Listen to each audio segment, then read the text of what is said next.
Well, just real quick, the big news has been that on the stock market, things are going crazy right now, right? Well, one of the big factors in that is that the price of oil is the lowest it's been in decades. It's a really low price of oil. Well, why is the price of oil so low? It's low because there's so much oil, right? The corporations, the oil companies, that's connected to all the big banks, right? J.P. Morgan, that's an oil company. All the big banks are connected to oil companies, and they've gotten so good at sucking the oil out of the ground that there's so much oil on the market that the price of oil is lower than it's ever been, and it's causing all these economic problems. Now that doesn't make any sense. Why are we having economic problems? Because there's too much of something, not too little, right? That's not rational, but that's the way this system works when you have people trying to make money off of commodities. And if you can understand that, you can understand what's happening in Yemen right now. Yemen for a long time was a dictatorship, and it was backed up by the U.S. They had a dictator supported by the U.S. and supported by Saudi Arabia. But the people in Yemen, they don't want a dictatorship anymore. They want democracy. They want to control their own country. So they've risen up, they're having a revolution, and they're fighting to control their country.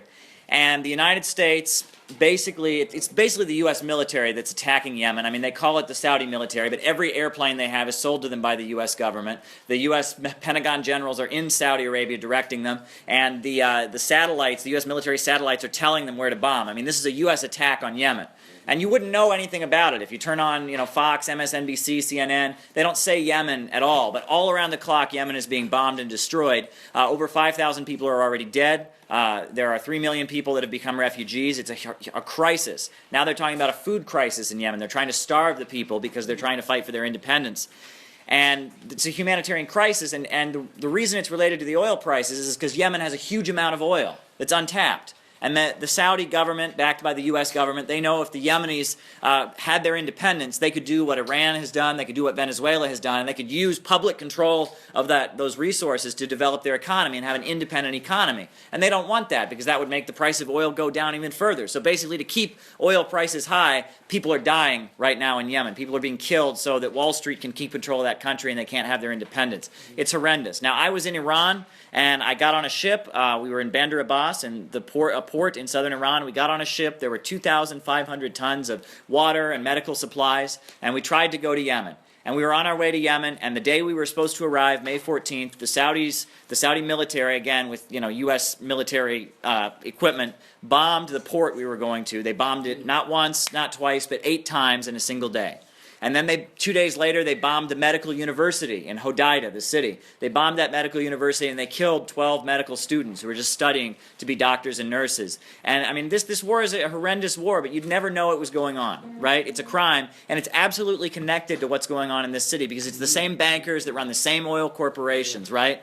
We're at a point where we have this system based on profits, where people are trying to make money, right? We don't have houses in this country because people need shelter. We have houses so landlords and bankers can make money off of it. We don't have schools in this system because the kids need to learn. We have schools because the kids need to be taught how to be workers and obey their bosses. We don't have food so people can eat it. We have food so that agribusiness can make money off of it. And when you have a system that's that crazy, things like this happen, whether it's people losing their homes, not having access to water, or whether it's these horrendous wars where people are dying in their millions, right? So there's a war going on in Yemen right now, and we have to raise awareness about it, and we have to show people how it's connected, and that's my message. I was on a ship, and I tell you, these doctors that I was on the ship with, these were some of the bravest people I've ever met.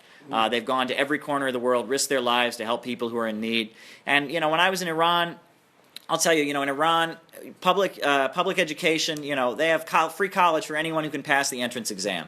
And 60% of the people that are studying at the universities are women, by the way. Next time they're lecturing you about you have to hate Iran because of women's rights, 60% of the people in college getting a free education are women. And why do they have these resources? Because in Iran, unlike here in the U.S., the oil is in the hands of the people. The oil is nationalized. It's under the control of the people. That's what happened as a result of the revolution that they have. It's an independent country. And that's why there's sanctions. That's why they're always threatening war against Iran, is because it's established its independence and taken control of its own natural resources. It has an independent economy. So that's real brief. I know this is a very important meeting, and I just wanted to share with you what's happening in Yemen and how it's all connected. And think about, as you're fighting the banks here in Detroit, think about how you're part of a global struggle, because these bankers, here in Wall Street, whether in Wall Street or in London, they're destroying the whole world, and people all over the world are doing exactly what the people in this room are doing and trying to fight against them and build a whole new world.